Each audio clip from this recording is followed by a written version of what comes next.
That's your soul saying, oh.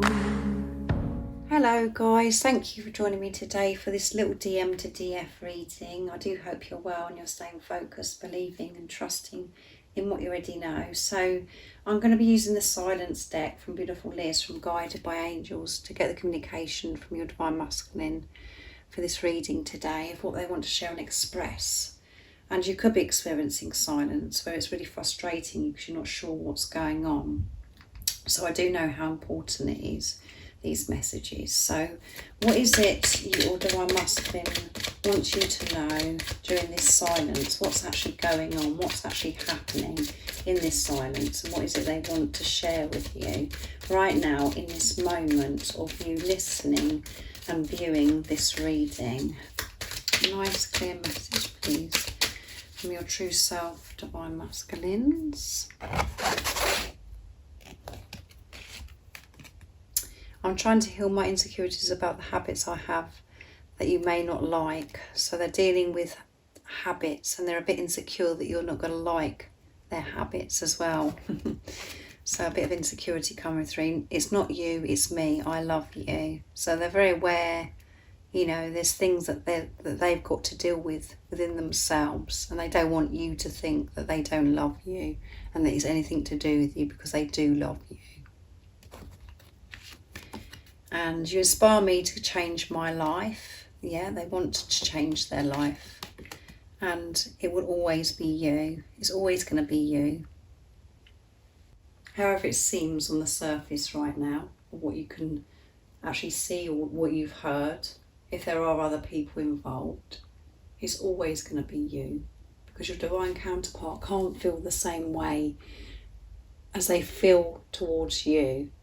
Because this is true, pure, unconditional love, and it's so powerful, and this is your other self, and they know that you're meant to be with each other and that you belong with each other, and you being you does inspire your Divine Masculine to change their life, to make the necessary changes, to actually get out of relationships that aren't serving them anymore, or other things in their life that has been getting them down, where they haven't been living their life in their truth, just going along like robots. They're changing all of this, and you inspired them, being the love that you are. They've never come across anybody like you before.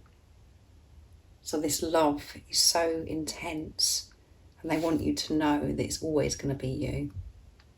And you will see these changes. But you've got to trust and believe in what you already know, to stay in your truth as well. And they don't want you to think it's anything to do with you, that anything you've said or anything you've done, they love you, and they know, you know, they've got to sort themselves out, and they are taking this responsibility.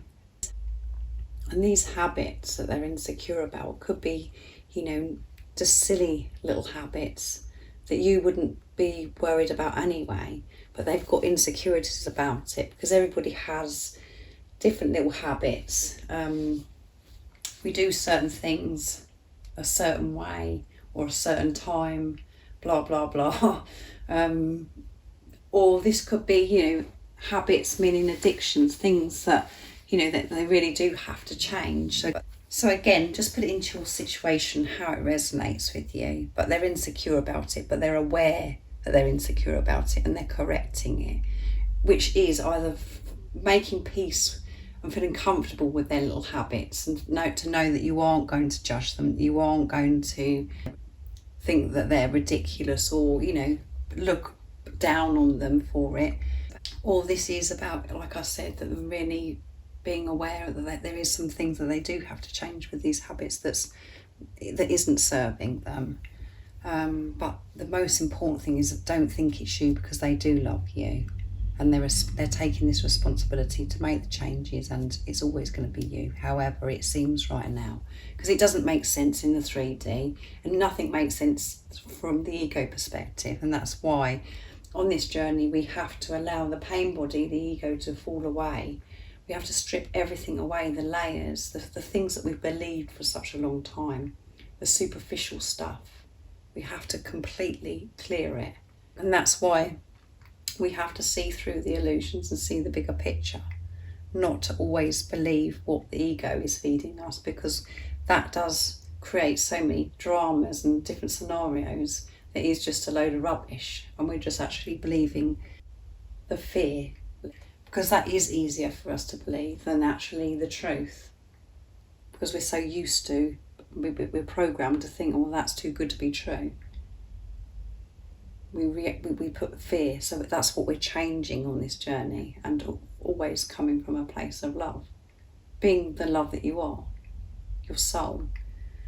So thank you so much for joining me today for this little DM to DF reading. I do hope that it's helped you understand what's going on in this silence between you and your divine masculine. And always remember, the silence is when the magic happens, is when so much is happening, is when things are being dealt with, when you're actually facing and releasing your fears.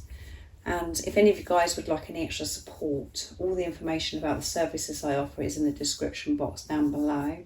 And thank you to all of you for the love and support that you give me. I'm so very grateful, and I'm sending you all so much love, my support, my strength and light, and I love you all so very much. See ya. Oh, what's your soul saying? Oh.